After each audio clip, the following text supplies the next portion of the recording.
Well, 256 turned out to be enough to help West Indies secure victory in their third and final T20 game against Ireland.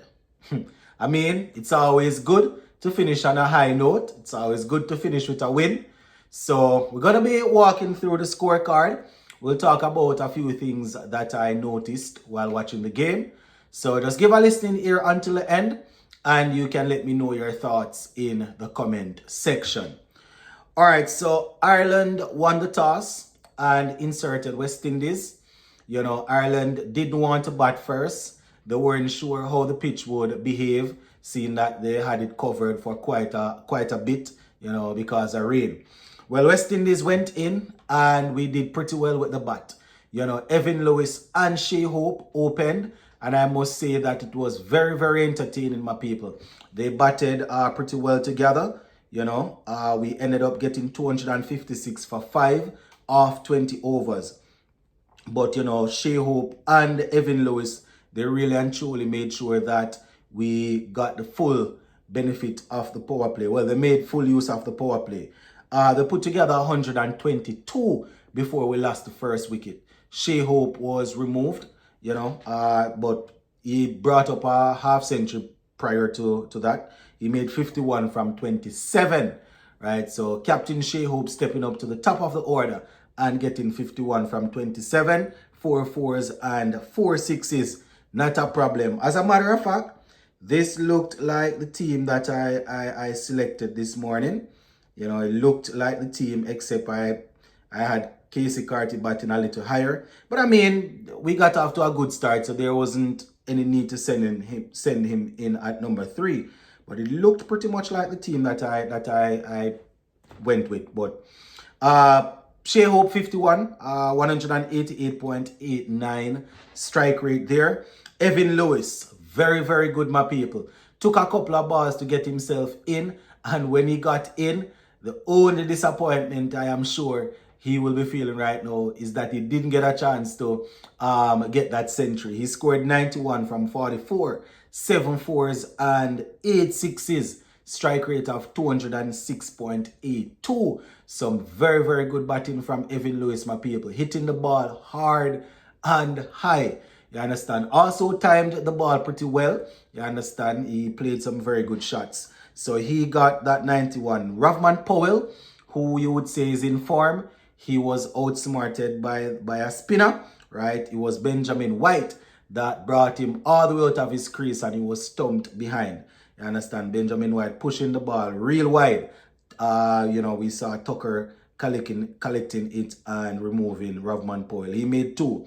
Shimron Hetmeyer, he looked good. He scored 15 from 7. He looked good prior to being dismissed. You know, we hope that he will continue to work on his game. We hope that he will continue to be available. You know, it's good to see that he was on the tour here.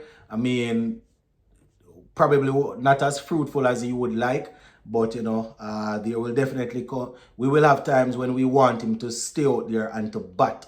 You understand, and not necessarily come and just look to push the score along quickly.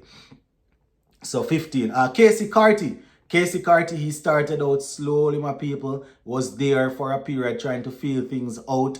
But then in the back end, you could say that he made up for it, right? Soaked up some dot balls, but he ended on 49 from 22, 4 fours and 4 sixes. Really sorry he didn't get that half century on his T20 debut, but 49 from 22 is definitely some good work.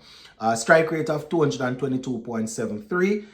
Jason Holler coming in and finishing off on a high, you know, hitting some clean boundaries as per usual. He had 2 fours and 1 6. Romario Shepherd, he also batted well. He scored 19 not out, 19 from 6, right? 19 from 6. Casey Carty was not out, just to let you all know. Romario Shepherd, 19 from 6 not out, 3 sixes. 3 sixes, right? Strike rate of 316.67 to help the team over that 250 mark. So 256 for 5. And bowling for Ireland, let's take a look at the bowling. Humphreys, he was very, very difficult, hard to handle.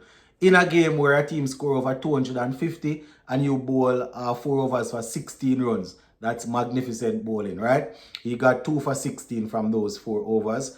Adair, he bowled 4 overs, 1 for 52. McCarthy, 1 for 55 from 4.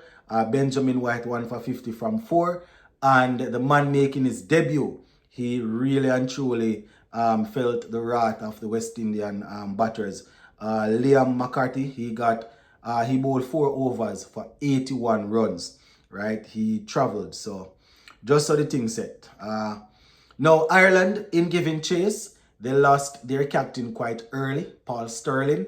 He actually went after Akil Hussain in his first over. You understand? Getting some runs there. But unfortunately for him, Jason Wooler got rid of him, right? So he scored 13. Adair, he batted extremely well. He got 48 from 36. Harry Tector, 38 from 25.